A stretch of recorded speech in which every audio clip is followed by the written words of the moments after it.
You are listening to SRM Podcast. Podcast for everyone. दुनिया भर की भसड़, हफ्ते भर का बवाल। Welcome to our podcast India on call. मैं हूं आदित्य और मेरे साथ आज मौजूद है मेरे साथी अनुभव। हेलो अनुभव। हेलो आदित्य, कैसे हो तुम? मैं बिल्कुल बढ़िया हूं, आप कैसे हो? मैं भी एकदम बढ़िया हूँ, मजे में। और आपका पिछला हफ्ता कैसा बीता? मेरा पिछला हफ्ता आदित्य ठीक बीता। बस मैं देश के कोरोना और जीडीपी के नंबर्स के विषय में थोड़ा बहुत विचार कर रहा था। कभी हम लोग उन दोनों टॉपिक को वापस लेके आएंगे अपने एपिसोड में। जी बिल्कुल, जैसा कि आपने बोला कि कोरोना का नंबर और जीडीपी का नंबर, उसके सिवा 1-2 चीज़ें और काफ़ी हुई कि जैसे कि स्टूडेंट्स के काफ़ी प्रोटेस्ट चले, कि कोई नौकरी को लेकर के प्रोटेस्ट कर रहा था, कोई परीक्षा को लेकर के प्रोटेस्ट कर रहा था और कोई इसलिए प्रोटेस्ट कर रहा था कि परीक्षा हो नहीं रही है। तो एम्प्लॉयमेंट को लेकर भी काफ़ी प्रोटेस्ट हुआ, तो पिछला हफ्ता काफ़ी भरा हुआ हफ्ता था। पर हमने जो सोचा कि हमको लगा कि जो एक ऐसा बिंदु जो कि इन सब खबरों से छूटा जा रहा है, हम उस पे बात करते हैं। तो वो है कि गवर्नमेंट ने आफ्स्पा को एक्सटेंड कर दिया असम में। तो आज हम लोग उसी के बारे में अनुभव से चर्चा करेंगे। पर उसके पहले एक अनाउंसमेंट ही मैं ये करना चाहता हूँ कि इस पॉडकास्ट को आप जिस भी प्लेटफ़ॉर्म पर सुन रहे हो, चाहे वो गूगल पॉडकास्ट हो, एप्पल पॉडकास्ट हो, स्पॉटिफ़ाई हो या फिर जियो सावन हो, तो हमारी एक वेबसाइट भी है, जिसका नाम है srmpodcasts.com। तो उस वेबसाइट पर जाइए, हमारे और भी कई सारे नए-नए पॉडकास्ट आ रहे हैं स्पिरिचुअलिटी के, आर्ट एंड कल्चर के और पॉप कल्चर के, तो आप जाइए उन पॉडकास्ट को भी सुनिए। और इसके सिवा अगर आप चाहते हैं कि हम आपके द्वारा बताई गई किसी बात पर बात करें या आप हमारे इस पॉडकास्ट का हिस्सा बनना चाहते हैं इंडिया ऑन कॉल का और आप चाहते हैं कि अगले पॉडकास्ट में आप भी हमारे साथ आ करके जो भारत में जो भी इश्यूज चल रहा है उसके बारे में डिस्कस करें, तो आप हमें मेल करें contact@srmpodcast.com पे subject line India on call के साथ। तो चलिए बढ़ते हैं अपने पॉडकास्ट की तरफ। और अनुभव, तो जैसे कि मैंने शुरुआत में ही बोला कि हम लोग आज बात करने वाले हैं कि गवर्नमेंट ने असम में आफ्स्पा को एक्सटेंड कर दिया है। तो ये सारी बातें हम चर्चा करेंगे आगे, पर मैं चाहता हूँ कि आप उसके पहले हमें और हमारे जो श्रोता हैं, उनको ये बताएँ कि आखिर ये आफ्स्पा है क्या? आदित्य, आसपा जो एक्ट है उसका फुल फॉर्म है armed force special power act, जो कि हुँ, हुँ। 1958 में आया था। इंडियन पार्लियामेंट ने उस एक्ट को पास किया था। वो एक्ट सबसे पहले पास हुआ था आसाम और मणिपुर में। बहुत ज़्यादा डिस्टरबेंस चल रहा था।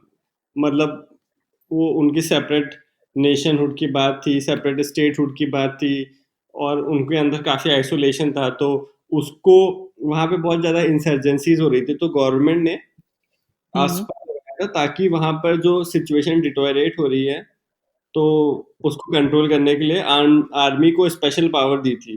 तो वही हुँ, हुँ। अस्पा था। अच्छा, तो जैसे कि आपने एक ब्रीफ दिया, उसके सिवा मैं ये जानना चाहता हूँ कि वो जो स्पेशल पावर दी गई थी वो क्या है? मतलब आर्मी को कौन-कौन सी चीज़ें आफ्स्पा में एक्स्ट्रा मिलती हैं क्या? तो सबसे पहले तो ये बताने के लिए मैं इस चीज पे जम करूंगा, लेकिन सबसे पहले मैं ये बताऊं कि आसपा जो है वो किसी एरिया में लगाया क्यों जाता है, ठीक है? तो हुँ, हुँ। तो वो सबसे पहले ये इसलिए लगाया जाता है कि मान लो कि जो वहाँ का लोकल एडमिनिस्ट्रेशन है और वहाँ का जो लोकल पुलिस फोर्स है, जो कि जिसका प्राइम पर्पस रहता है कि वहाँ किसी भी जगह का लॉ एंड ऑर्डर मेंटेन करके रखे। तो जब लोकल एडमिनिस्ट्रेशन और वहाँ का जो लोकल पुलिस फोर्स है उस एरिया का लॉ एंड ऑर्डर मेंटेन नहीं कर पाती है, तो वहाँ पे उस एरिया को डिस्टर्ब्ड एरिया करार दिया जाता है। तो फिर वहाँ पे आर्मी बुलाई जाती है। जैसे कि आप खुद नॉर्थ से हैं और ईस्टर्न यूपी के, तो आपको खुद पता है कि कई बार हमारे भी एरियाज में आर्मी मार्च हुए हैं।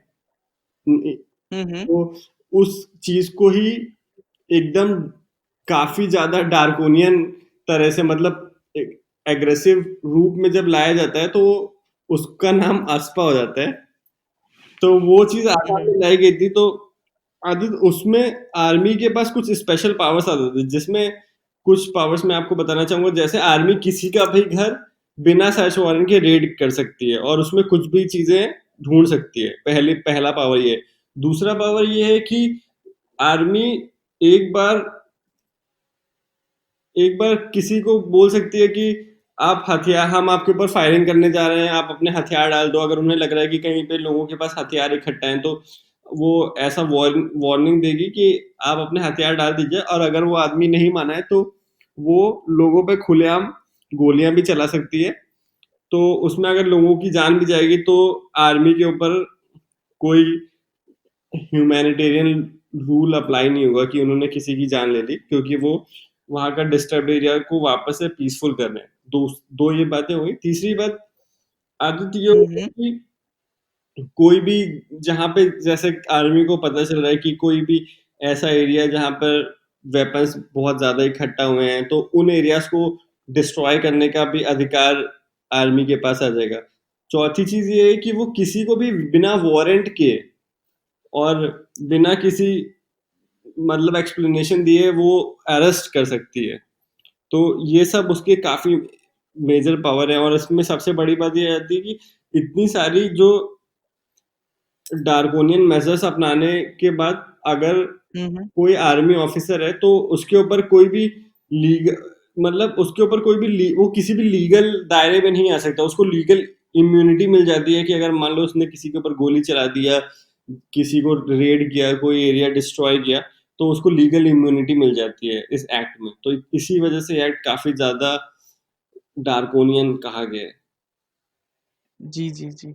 तो जैसा कि आपने बताया तो इसीलिए आफ्स्पा हमेशा से काफ़ी ज़्यादा कंट्रोवर्सी में रहा है, क्योंकि कई बार ऐसा भी इल्ज़ाम लगाया जाता है कि आफ्स्पा की वजह से कोई ऐसा इंसान मर गया जो कि बेगुनाह था।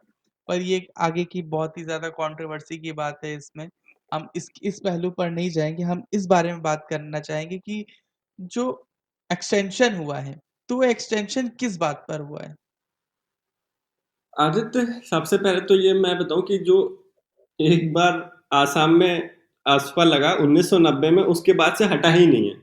और आफ्स्पा का ये क्लॉज है कि कोई भी एरिया जो डिस्टर्ब्ड एरिया घोषित किया जाएगा उसे 6 महीने के लिए डिस्टर्ब्ड एरिया घोषित किया जाएगा, और हर 6 महीने पे इसको रिव्यू करना पड़ेगा। मतलब उसकी एक बार एस्पा आपने घोषित किया तो उसकी जो वैलिडिटी है वो 6 मंथ्स की है। तो अगर आपको उसको हटाना है तो before 6 months you have to announce it, otherwise after 6 months it would be repealed off. तो गवर्नमेंट हर 6 महीने पे उसे एक्सटेंड करती जा रही है। तो ये भी एक ऐसा फिर मौका आया जो कि 6 महीने तक इसको वापस से एक्सटेंड किया। इसका मेजर रीजन ये था कि जब से जो आपको सिटीजनशिप अमेंडमेंट एक्ट आया, उसके बाद जो आसाम में जो सिटीजन रजिस्टर बन रहे थे उसकी वजह से बहुत ज्यादा इंसर्जेंसी बढ़ी है। तो वो चीज अभी भी गवर्नमेंट को ऐसा रियलाइज हो रहा है कि एरिया अभी भी डिस्टर्ब्ड है, तो उन्होंने उसको कंटिन्यू रखा है, और अभी भी मुझे लगता है वो चलेगा आगे तक। हुँ, हुँ, हुँ। जी, तो जैसा कि हम तब से बात कर रहे हैं कि जो डिस्टर्ब्ड एरिया होता है, वहाँ पर आफ्स्पा लगता है। और जैसे और आपने ये भी बताया कि अभी भी वहाँ के हालात के हिसाब से गवर्नमेंट जो है आगे भी इसको एक्सटेंड करती रहेगी, और 1990 से चल रहा है और अभी तक चलता आ रहा है, जबकि हर 6 महीने पे इसको रिव्यू भी किया जाता है। तो अब मेन बात मैं ये जानना चाहता हूँ कि ये जो डिस्टर्बेंस की हम तब से बात कर रहे हैं कि डिस्टरबेंस हो रहा है, इस वजह से वहाँ पे ये आर्म्ड फोर्सेस को मतलब आफ्सपा लगाया गया। तो ये डिस्टरबेंस है क्या? हम लोगों को थोड़ा बहुत ये तो पता ही है कि नॉर्थ ईस्ट के कई रीजन्स हैं, जैसे नागालैंड है। हम लोगों ने खुद नागालैंड के बारे में बात की थी। मणिपुर के कुछ एरियाज हैं आसाम में, तो वहाँ पे कुछ कुछ इंसर्जेंसी चलती हैं, वो सब डिस्टर्ब्ड एरियाज हैं। तो आसाम हिस्टोरिकली ही आसाम एक डिस्टर्ब्ड एरिया है, उसके कुछ मूलभूत कारण हैं। तो मैं उन सब कारणों पे अब चाहूंगा हम लोग बात करें, इस पे चर्चा करें। तो हुँ, हुँ। जी, जी, बिल्कुल। जो पहला उसका मुझे कारण लगता है वो है कि आसाम जो असमीज लोग हैं उनको लगता है कि वो लोग आइसोलेशन में हैं। वो लोग आइसोलेशन में कैसे हैं कि जब हमारा देश आज़ाद हुआ तो उसके बाद 1960 के बाद आसाम में काफ़ी ज़्यादा ऑयल मिला। मतलब जो क्रूड ऑयल है वो आसाम में काफ़ी ज़्यादा क्रूड ऑयल मिला, और वहाँ पर 1970 तक जो उसका ऑयल प्रोडक्शन था आसाम स्टेट का, वो हो गया था 5 मिलियन टन्स। तो पर ईयर वहाँ पे 5 मिलियन टन्स ऑयल निकल रहा था। तो वो ऑयल जो था वो central government of India extract करवा रही थी ओएनजीसी के थ्रू, और वहां से तेल निकल रहा था। तो लोगों को, जो आसाम के लोग थे, उनको लगा कि हमारी ही जमीन से तेल निकाल रहे हैं, लेकिन जो गवर्नमेंट रॉयल्टी पे कर रही थी आसाम को वो बहुत ही कम थी। तो ये बड़ा मुद्दा उठा कि जो रॉयल्टी मिलनी चाहिए वो ज्यादा मिलनी चाहिए, क्योंकि आसामीज को ऐसा लग रहा था कि हमारी धरती से तेल निकल रहा है, लेकिन हमें उसका कुछ, उस जो तेल से पैसा आ रहा है उसका हमें कोई फायदा नहीं आ रहा है, हमें उसका प्रोपोर्शनेट डेवलपमेंट नहीं आ रहा है, जबकि हमारे पास इतना। हुँ। वो एक बहुत बड़ा इशू था। जी, जी। और जैसा कि खुद आपने खुद सीए पे इतना रिपोर्टिंग किया है, आपको इतना आपने पढ़ा है, तो आपको ये पता है कि वहाँ पे एक मेजर इशू जो आदित्य चल रहा है वो है इलीगल माइग्रेंट का। मतलब एसएमईज में ऐसा धीरे-धीरे ये ऐसा विचार आ रहा है कि वहाँ का जो डेमोग्राफी है हाँ, हाँ। वो there is it's churning. I mean, people who are migrating from Bengal and people who are migrating from Bangladesh, the Muslim population, they are changing the demography of that region. तो उनको ऐसा लग रहा है कि वो लोग अब वहाँ के धीरे धीरे नेटिव बनते जा रहे हैं, और जिस हिसाब से पॉपुलेशन चर्न हो रहा है तो एक sizeable Muslim population, Bengali speaking Muslim population वहाँ पे धीरे धीरे डोमिनेट करने लगी है। तो एक तो वो issue है। जैसा कि आपने बताया कि एक डेमोग्राफी चेंज काफ़ी ज़्यादा आ रहा है। तो जब सीए एनआरसी लगा था, मतलब सीएन को मतलब सिटीज़नशिप अमेंडमेंट बिल जब पास कर दिया गया था संसद में, तो असम में एक बहुत ही ज़्यादा बड़ा विद्रोह सामने आया था, बिल्कुल। जो कि भारत भर के विद्रोह से बिल्कुल अलग था। और उसकी वजह बिल्कुल वही थी जो आप बता रहे हो कि असामी लोग हैं जो हैं, वो असामी अस्मिता के बारे में बहुत ज़्यादा बात करते हो, जो उनकी पुरानी हिस्ट्री उससे काफ़ी ज़्यादा जुड़े हुए हैं। तो वो किसी भी तौर पे किसी भी तरीके का इमिग्रेशन बर्दाश्त नहीं करना चाहते और उनको हमेशा से वहाँ पे जो मूवमेंट्स भी रहे वो इसी आधार पे रहे। तो शायद इसी वजह से वहाँ पे डिस्टर्बेंस आया। तो जैसा कि मैंने आपसे बोला अभी कि हम लोग सीएनआरसी के बारे में बात कर रहे थे। तो जहाँ तक कि मेरी समझ है और जहाँ तक कि मुझे पता है, तो असम में इसके सिवा भी और भी कई सारे मूवमेंट होते हैं हुए आए हैं। और वो काफ़ी पहले से हो रहे हैं, इवन आज़ादी के पहले से हो रहे हैं, जो कि पूरे भारत के मूवमेंट से एक अलग मूवमेंट चल रहा था वहाँ पे, जैसे कि उल्फा हो गया, बोडो हो गया। तो मैं थोड़ा-सा उन चीज़ों के बारे में भी आपसे जानना चाहता हूँ अनुभव।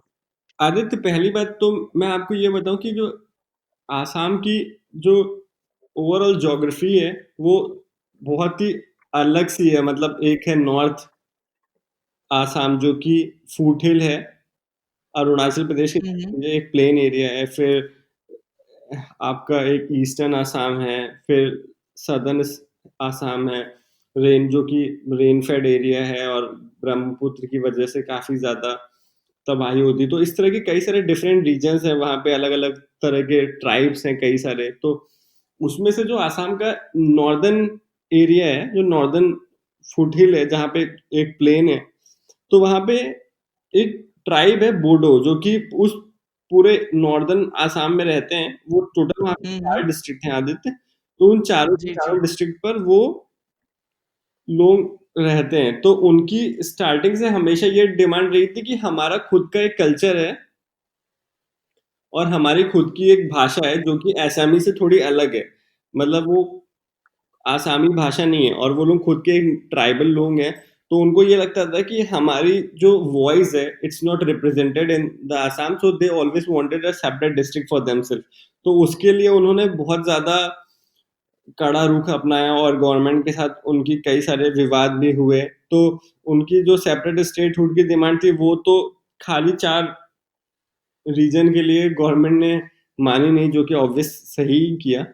तो हुँ, हुँ। वो एक बहुत बड़ा सा मूवमेंट चला था। तो उन्होंने एक एक फ्रंट की स्थापना की थी, national democratic front for Bodoland. तो जी, जी। वो उन्होंने अपने सेपरेट स्टेटहुड की बात की। फिर वहां पर गवर्नमेंट ऑफ आसाम और गवर्नमेंट ऑफ इंडिया ने बोडो जो लोग थे उनकी उनको रिकॉग्नाइज करने के लिए that they have got unique identity and they are bit different from the people of Assam. तो उन्होंने एक पीस एग्रीमेंट किया 1993 में। तो उसमें उस एग्रीमेंट में क्या हुआ कि उन्होंने ऑटोनॉमस एडमिनिस्ट्रेटिव यूनिट की स्थापना की। मतलब वो जो 4 डिस्ट्रिक्ट्स मैंने आपको बताए, हाँ, हाँ। कोकराझार, चिरांग, बक्सा और उदलगुरी। जी, जी। उन चारों डिस्ट्रिक्ट्स के लिए उन्होंने एक काउंसिल की स्थापना की, उसको बोलते हैं बीटीसी, बोडोलैंड टेरिटोरियल काउंसिल।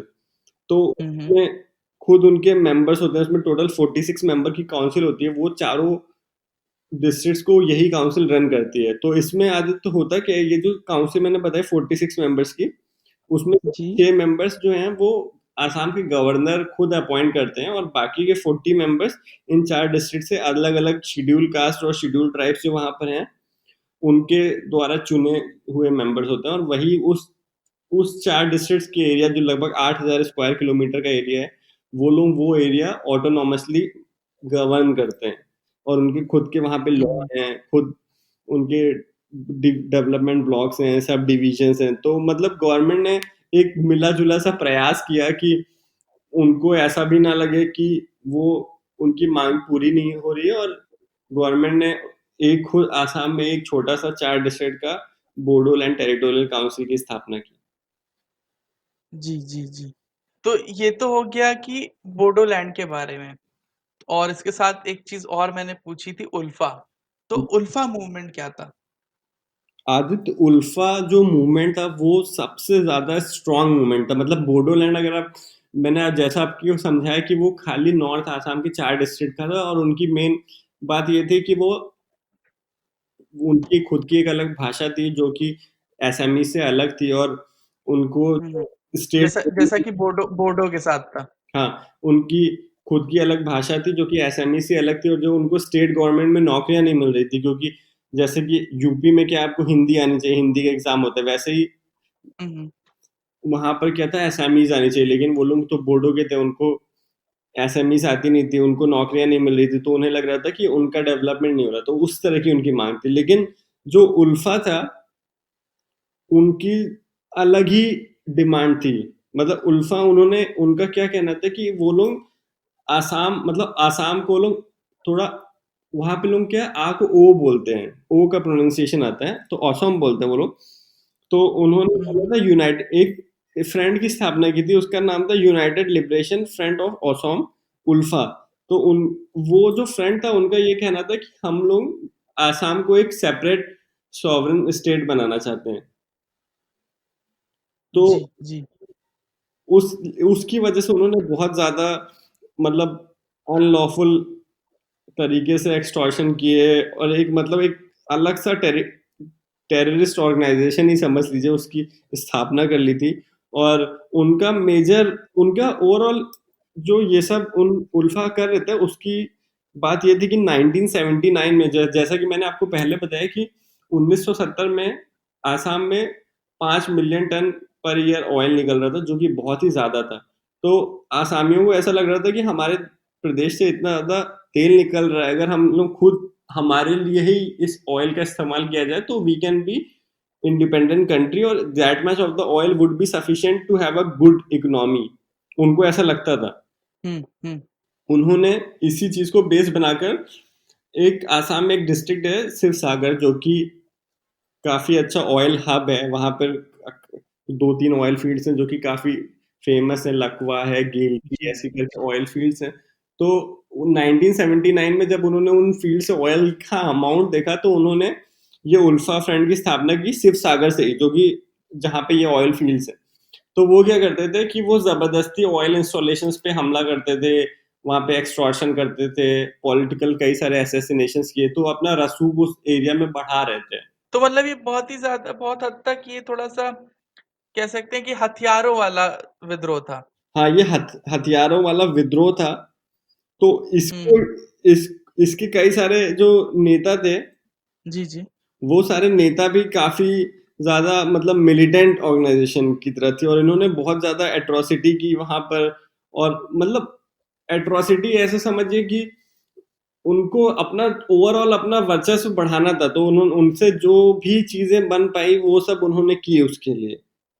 जी, जी। तो और गवर्नमेंट ने उसको अनलॉफुल एसोसिएशन घोषित किया, अनलॉफुल एक्टिविटी एक्ट उन के तहत उसको 1990 में जो है वो अनलॉफुल बनाया। और जो मैंने आपको बताया ना कि 1990 से अभी तक आसाम में चल रहा है ये ये एक्ट आफ्सपा। का।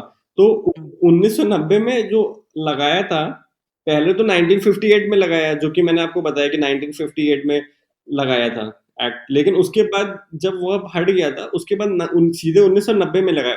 वो 1990 में इसलिए लगाया क्योंकि उल्फा बहुत ज्यादा सक्रिय हो गया था 1990 में, तो उसी की वजह से ये लगाया गया और ये अभी तक चलता ही जा रहा है। जी, जी, जी। और इन्होंने कई सारे एक्सटॉर्शन के केस किए, वो कई सारे पॉलिटिकल एक्टिविटीज की, न्यूज़पेपर बनाया, और कई सारी आसाम में पॉलिटिकल पार्टीज में भी इन्वॉल्व रहे। बहुत ज़्यादा इन्होंने ये सब की चीज़ें की। और नागालैंड की जो मैंने आपको वो पार्टी बताई थी, national socialist council of Naga, उनके साथ भी कोशिश किया कुछ-कुछ करने के लिए। उनके चाइना के साथ भी संबंध हुए। फिर बाद में जब गवर्नमेंट ने यहाँ वहाँ पर उल्फा लगाया, तो उनके कई सारे जो कमांडर्स थे, हुँ, हुँ। एक उसमें से जो थे वो थे हीरक ज्योति महंता, उन्होंने सरेंडर कर दिया।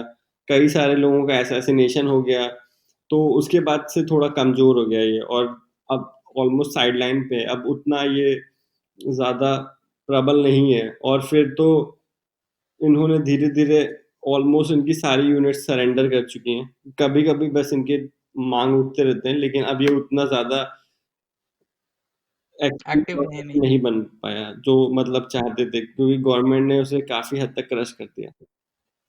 नहीं, तो ये तो चलिए अच्छा बताया आपने। मैं उसके सिवा ये जानना चाहता हूँ कि जब स्थिति में सुधार है, तो फिर अभी आफ्सपा किस बात का लगा हुआ है? आदित्य, स्थिति में सुधार तो 2 मुद्दों पे स्थिति में सुधार है। मतलब कि जो मैंने आपको उल्फा बताया, तो कि उल्फा वाले चाहते थे हमारा खुद का राष्ट्र हो, वो नहीं हुआ।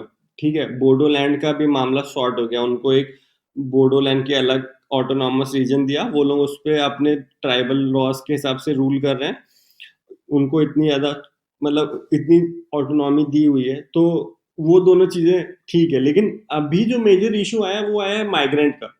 और जो वहाँ पे मुस्लिम पॉपुलेशन बढ़ रही है, और वहाँ पर अभी खुद बीजेपी का भी गवर्नमेंट है, तो उसकी हुँ, वजह हुँ। से जो पहले जो मुस्लिम माइग्रेशन हो रहे थे, उसको उसके प्रति वहाँ की जनता थोड़ी टॉलरेंट थी। लेकिन जब से बीजेपी गवर्नमेंट आई है, तब से वो टॉलरेंस लेवल काफ़ी कम हो गया है। उसकी वजह से बहुत ज़्यादा क्लैशेस हो रहे हैं। और जो सीएए आया, सिटीजनशिप अमेंडमेंट एक्ट, वहाँ पर हुँ, हुँ। स्टूडेंट्स को ऐसा लगा कि ये जो एक्ट आया, उसकी वजह से 2 चीज़ें उनको गलत लगने लगी। पहली ये कि 16 लाख ऐसे हिंदू थे जो कि सिटीजनशिप रजिस्टर में आ नहीं पा रहे थे, और उनको ऐसा लग रहा था कि वो सब नेटिव असामीज हैं। और कई सारे ऐसे बंगाली और बांग्लादेशी माइग्रेंट थे जो कि रजिस्टर में उनकी एंट्री हो रही थी। वो सब चीजें उन्हें बर्दाश्त नहीं हो रही थी। उसकी वजह से वो डिस्टर्बेंस अभी तक चल रहा है। और सीए का मामला तो अभी एक तरह से थमा हुआ है, लेकिन वो कहीं ना कहीं अंदर लावा बन रहा है, जो कि कभी भी वोल्केनिक एक्टिविटी से एरप्ट हो जाएगा। हाँ, मतलब लोग लगातार विरोध कर रहे थे और विरोध प्रदर्शन लगातार चल रहे थे और उसकी वजह से काफ़ी ज़्यादा इंटरनेट वगैरह भी बंद किया गया था असम में। पर साथ के साथ एक चीज़ ये भी हुई कि कोरोना आ गया। तो जब कोरोना आया तो वो मूवमेंट एक तरीके से बहुत ज़्यादा थम गया, जो कि लगातार कहीं न कहीं मतलब ऐसा रिपोर्टिंग भले ही उतनी ना हुई हो इस बात की, पर ऐसा शायद ही कोई दिन बीता था सीएनआरसी के बाद कि कोरोना के जब तक कोरोना के वजह से लॉकडाउन नहीं हुआ है, तब तक कहीं जा कर के वो मूवमेंट कहीं रुका हो। पर अभी वो थम चुका है और ज़ाहिर-सी बात है जैसा कि अनुभव ने बोला वो बंद नहीं हुआ है क्योंकि लॉकडाउन है, लोग बाहर आ नहीं रहे हैं, इस वजह से वो अपने अंदर ही अंदर पनप रहा है और जब लॉकडाउन हटेगा, चीज़ें थोड़ी आसान होंगी, तो हो सकता है वो फिर से फूट जाए। तो अनुभव मुझको लगता है कि हम लोगों ने इस मुद्दे पर काफ़ी ज़्यादा चर्चा कर ली है, पर जाते-जाते मैं आपसे 2 चीज़ें जानना चाहता हूँ। एक तो ये कि इसका इम्पैक्ट क्या है, जो इंसर्जेंसी हो रही है, उसका पूरे असम में इम्पैक्ट क्या पड़ा है? दूसरा एक आपका ओपिनियन इस पूरे मामले को लेकर के। तो पहले मैं आपसे इम्पैक्ट के बारे में जानना चाहता हूँ। आदित्य, पहला इम्पैक्ट तो ये है कि जैसा मैंने आपको बताया कि वहाँ पे oil, Assam is a oil rich state, okay? हुँ, तो हुँ, हुँ। जो ओएनजीसी है और वहाँ की ऑयल इंडिया लिमिटेड जो वहाँ पे ऑपरेट करती है, उनका मेजर एम था कि वहाँ से वो ज़्यादा से ज़्यादा ऑयल एक्सप्लोरेशन करें। लेकिन इन सब एक्टिविटीज़ की वजह से जो ऑयल एक्सप्लोरेशन जिस लेवल का होना चाहिए, तो जो फील्ड डेवलपमेंट होने चाहिए थे, रिजर्वॉयर डेवलपमेंट, वो उतना नहीं हुआ। तो पहला तो इन सब इंसर्जेंसी की वजह से जो एक इंडस्ट्रियल डेवलपमेंट माहौल होता, वो नहीं हो पाया। पहला इम्पैक्ट तो बड़ा ये हुआ। दूसरा ये हुआ कि जितने भी नेशनल प्रोजेक्ट्स थे वहाँ पर, जैसे हाईवे डेवलपमेंट है, एयरपोर्ट है, वो सब नहीं आ पाए। ओके। फिर तीसरा हुँ, हुँ। ये हुआ कि जो ये जैसा मैंने आपको बताया कि उल्फा वालों के संबंध, नागालैंड की जो एनएससीएन थी, फिर उनके संबंध चाइना के लिंक भी देखे गए उसमें, फिर उसमें म्यांमार के भी लिंक देखे गए। तो उससे जो भारत की इंटरनल सिक्योरिटी थी, वो हाँ, हाँ। और जो भारत का सॉवरेनिटी थी, वो बहुत ज़्यादा उसको नुकसान हुआ है। तीसरा चीज़ जी, जो जी। ये था कि आसाम एक बहुत ही अच्छा और इट्स अ सीनिक ब्यूटी, वहाँ पे काजीरंगा है, मानस है और इतना बड़ा रिवराइन आइलैंड माजुली है, तो वो एक टूरिस्ट हब बन सकता था। लेकिन जिस लेवल का वो टूरिस्ट हब बन सकता था, वो नहीं बन पाया, क्योंकि टूरिस्ट एक्टिविटी एक पीसफुल एरिया में ही हो सकती है। तो उसकी वजह से भी आसाम में इकोनॉमिक डेवलपमेंट भी काफ़ी कम हुआ। और नेक्स्ट जी, पॉइंट जी। उसका ये है कि एजुकेशन सेक्टर भी बहुत ज़्यादा सफ़र हुआ, क्योंकि उल्फा जो उसकी ओवरऑल फ़िलॉसफ़ी थी, वो बहुत ही चार्मिंग फ़िलॉसफ़ी है कि सबको ऐसा लगता है कि वहाँ पर तेल है और उस तेल से वो के दम पर वो एक सेपरेट नेशन बना सकते हैं। तो यूथ उससे बहुत ज़्यादा कनेक्ट हुए उस चीज़ से, और उन्होंने खुद स्टूडेंट यूनियन की स्थापना भी की और असफा को बहुत स्ट्रांग भी किया। तो उससे क्या हुआ, जो एजुकेशन सेक्टर का डेवलपमेंट होता है, जैसे कि आप बैंगलोर देख लीजिए, वहाँ पर आंध्र प्रदेश देखिए, वहाँ पे आईटी इंडस्ट्री इतनी फ्लरिश कर रही है, वहाँ का जो ओवरऑल एजुकेशन सिस्टम है। या फिर आप यूपी देखिए, जो इंजीनियरिंग कॉलेजेस का बूम है, जिसकी वजह से टीसीएस आईटी कंपनीज जो है, इन्फोसिस है, विप्रो है, इतने सारे यूपी के लोग काम कर रहे हैं। तो वो चीज़ वहाँ पे नहीं हो पाई। जी, और जी। चौथी चीज़ जो मतलब एंड में ये कहना चाहूँगा कि वहाँ पर ये जो फिरौती है, एक्सटॉर्शन है और जो भी एसेंशियल चीज़ें होनी चाहिए, उनके भाव बहुत ज़्यादा बढ़ गए, क्योंकि जो सप्लाई चेन है, वो कई बार इन लोगों ने डिस्ट्रॉय की। उसकी वजह से जो एसेंशियल कमोडिटीज़ भी बहुत महँगी मिली। तो ये सब बहुत बड़े नुकसान हुए आसाम को। जी, जी, जी। तो ठीक है फिर अनुभव जाते-जाते एक बार हम आपने हमको बता तो बहुत कुछ दिया असम के बारे में और हम आशा करते हैं कि जो भी हमारे श्रोता हैं जिनसे ये चीज़ अधूरी रह गई है और वो असम के बारे में बहुत ही कम जान पाएँ क्योंकि नेशनल मीडिया की कवरेज शायद वहाँ तक नहीं पहुँच पाई है अभी तक और वो दिल्ली और दिल्ली के आस-पास के मसलों में ही रह जाता है। तो जो भी हमारे नए श्रोता हैं या जो भी हमारे पुराने श्रोता हैं उनको आपकी बातें सुन के काफ़ी ज़्यादा जानकारी मिली होगी और मौजूदा असम के हालात के बारे में भी पता चला होगा। इसके सिवा जाते-जाते हम आपसे एक बार आपका एक एंड नोट लेना चाहते हैं। आदित्य, एंड में बस ये मैं कहूँगा कि पिछले 70 सालों से इंसर्जेंसीज़ आसाम में चल रही हैं, जिसकी वजह से उनका डेवलपमेंट इतना सफ़र हुआ है वहाँ के लोगों का, और उनके लोग मजबूर हुए हैं कि वो इंडिया के अलग-अलग स्टेट्स में जाके छोटी-मोटी नौकरियाँ करें। और वहाँ पे जो इंडस्ट्रियल डेवलपमेंट प्रोजेक्ट होना भी चाहिए था, जो कि जिसकी वजह से हमारी आर्मी जो है वो बॉर्डर स्टेट पे ठीक से पहुँच पाए, हमारे ब्रिजेस अच्छे होने चाहिए थे, एयरपोर्ट्स होने चाहिए थे, वो सब नहीं हो पाया। और हुँ, हुँ। ये तो बात हुई हमारी इंटरनल सिक्योरिटी apparatus जो कि होना चाहिए था, वो नहीं हो पाया, और जो डेवलपमेंट एक्टिविटी होनी चाहिए थी, वो नहीं हो पाई। ये 2 बातें हो गई। और तीसरी बात ये है कि जो इंडिया की एक्ट ईस्ट पॉलिसी है, मतलब भारत चाहता है कि उसको वो एक्ट ईस्ट करे, जितने भी ईस्ट नेशंस हैं, थाईलैंड, लाओस, कंबोडिया, म्यांमार, उनके साथ एक बहुत ही मजबूत सुदृढ़ एक स्ट्रैटेजिक पार्टनरशिप इवॉल्व करे उनके साथ। वो हाईवे प्रोजेक्ट्स करे, जो कि सीधे आप दिल्ली से बैठकर अपनी गाड़ी से सीधे म्यांमार पहुँच हुँ, हुँ। जाए। ऐसे जी, जी। चीज़ें भारत जिसको बहुत ज़्यादा एसेंशियल भी है, वो सब चीज़ें नहीं हो पा रही हैं। तो मुझे लगता है कि जल्दी से जल्दी ये जो सीएए है और जो इंसर्जेंसीज़ है, उनको रिज़ॉल्व करना चाहिए, ताकि हमारा जो बड़ा नेशनल ऑब्जेक्टिव है, जो हमारी नेशनल पॉलिसी है, वो सब हम फुलफ़िल कर पाएँ। तो बस हम यही आशा करेंगे कि ये सब चीज़ें जल्दी शांत हों, जल्दी थमें और फॉर गुड फॉर गुड थम जाएँ, और आसाम एक जो उसका स्टेटस होना चाहिए, जो कि उल्फा वाले सोचते हैं कि तेल की वजह से हो, वो वैसा एक स्टेटस हो, लेकिन within the apparatus of the constitution of India हो। बस मैं इतना ही कहना चाहूँगा। Thank you. हुँ। जी, जी, जी। बिल्कुल सही कहा आपने और हम भी आशा यही करेंगे कि जो असम के आंतरिक मामले हैं वो जल्दी से शांत हो जाएँ क्योंकि कोई भी राज्य, कोई भी शहर या को मतलब कोई भी ऐसा भारत में नहीं चाहेगा कि वो दिन भर सेना की निगरानी में रहे और उसके खुद के कुछ अधिकारों का हनन हो जाए जिसकी वज़ह से वो कभी बता ना पाए। और ये अधिकार का हनन हो रहा है या नहीं हो रहा है, ये अपने में ही एक बहुत ही बड़ा प्रश्न चिन्ह है क्योंकि जब आप बता ही नहीं पाएँगे कि आपके साथ क्या हुआ है, तो क्या ही पता। आप सभी का बहुत-बहुत शुक्रिया इस पॉडकास्ट को सुनने के लिए। अनुभव आपका बहुत-बहुत धन्यवाद थैंक यू आदित्य। शुक्रिया। और जाते-जाते मैं अपने लिसनर्स से यही कहना चाहता हूँ कि आप जिस भी प्लेटफ़ॉर्म पर हमारे इस पॉडकास्ट को सुन रहे हो, चाहे वो गूगल पॉडकास्ट हो, स्पॉटिफ़ाई हो, एप्पल पॉडकास्ट हो या फिर जियो सावन हो, तो हमारी एक वेबसाइट भी है जिसका नाम है srmpodcast.com आप जाइए और हमारी वेबसाइट पर और भी कई सारे पॉडकास्ट हैं, उन्हें सुनिए। तब तक के लिए मिलते हैं फिर अगले रविवार को हम लोग। धन्यवाद।